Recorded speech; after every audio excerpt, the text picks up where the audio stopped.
इसलिए प्राकृतिक संजीवनी जांच चिकित्सालय के माध्यम से आप क्या संदेश देना चाहते हैं लोगों को? बुद्ध जो हमारे शांति का प्रतीक है और राजगीर का धरती से आप क्या ऐलान करना चाहते हैं पूरे विश्व में लोगों को? हम यहाँ अभी राजगीर के धरती पे विराजमान हैं और भगवान बुद्ध के शरण में बैठे हुए। ये जापानी मंदिर है, ये जापानी परिषद है। जापानी मंदिर में बुद्ध भगवान के सामने ये प्राकृतिक जांच चिकित्सालय का उद्घाटन हो रहा है और ये उद्घाटन के माध्यम से हम चाहते हैं कि पूरे विश्व में चिकित्सा शिविर लगा करके लोगों को कल्याण किया जाए। स्वस्थ समाज, स्वस्थ राष्ट्र की कल्पना करके इस समाज को हम आगे ले जाने की कोशिश कर रहे हैं।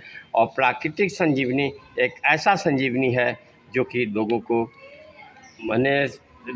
लोगों को यदि इनकी जानकारी हो जाए तो लोग हॉस्पिटल ही ना जाएं।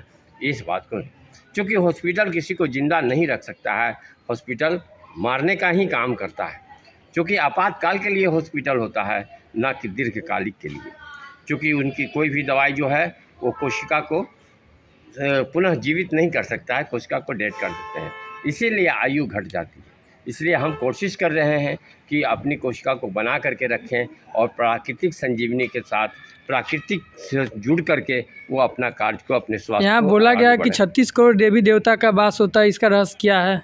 अब यहाँ 36 करोड़ देवी देवता की बात जहाँ तक कही गई है तो ये तो हम नहीं कह सकते हैं कि 36 करोड़ देवी देवता है कि नहीं, लेकिन हमको जैसे जहाँ तक लगता है कि जब देश आज़ाद हुआ था, मुल्क आज़ाद हुआ था, शायद उस समय आबादी कम होगी और एक एक मनुष्य उस समय शायद 36 करोड़ का होगा। इसलिए हर एक मनुष्य को देवता का घोषित कर दिया गया। हर एक मनुष्य एक देवता है ये मान करके, इसलिए 36 करोड़ कह दिया गया। जड़ी बूटी के बारे में क्या कहना चाहते हैं? राजगीर के जो पहाड़ है वहाँ पे बहुत जहाँ हमारे यहाँ राजगीर के बीच में बहुत सारे पहाड़ हैं, पहाड़ में बहुत सारे पेड़ पौधे हैं जो सभी अपने अपने औषधियों के लेकर के बहुत महत्वपूर्ण हैं। ये औषधियाँ तो पूरे शरीर के सिस्टम को सही रखती है।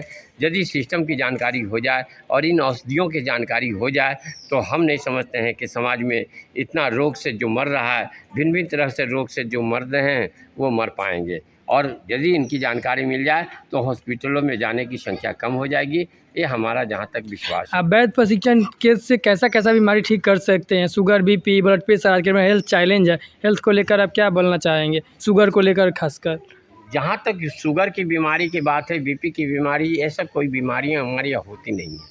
ये हमारे बॉडी का सिस्टम खराब हो जाने से हम उसका नाम बीमारी देते हैं। आपका जो संजीवनी चूर्ण है उससे क्या ठीक हो सकता है शुगर की बीमारी? ये हमारे संजीवनी चूर्ण से 100% किसी भी सर से बाल से लेकर पैर के नाखून तक का कोई भी रोग होगा तो वो ठीक हो जाएगा।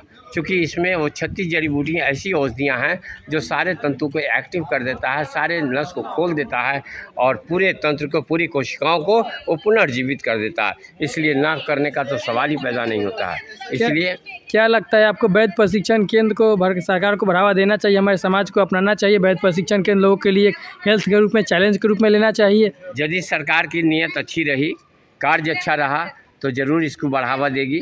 और हर एक सरकार चाहती है कि हमारे ज़्यादा से ज़्यादा लोग ना मरें, ज़्यादा से ज़्यादा ज़िंदा रहें। तो ज़िंदा रखने का मात्र एक ही उपाय है कि वैध प्रशिक्षण को ज़िंदा रखना है और लोगों को शिक्षा देना है, लोगों को बढ़ावा देना है। ये अपने पाठ्यक्रम में भी जोड़ना चाहिए। ये बच्चे लोगों को पढ़ाना चाहिए कि कौन सा फल, कौन सा बुद्ध, कौन सा जड़ी बूटी, कौन सा चीज़ काम करता है, ये उनको देना चाहिए। प्राकृतिक औषधि का लोगों को नॉलेज कैसे पहुंचे, इसके लिए आपने जो संजीवनी चूर्ण बनाया है, इससे क्या धरती की सारी बीमारी ठीक हो जाएगी? हाँ, एकदम 100 में 100। यदि धरती में कोई भी बीमारी होगा, कोई भी वायरस होगा तो ये समन करने की क्षमता रखता है। ये 36 जड़ी बूटियों में इतना गुण होता है।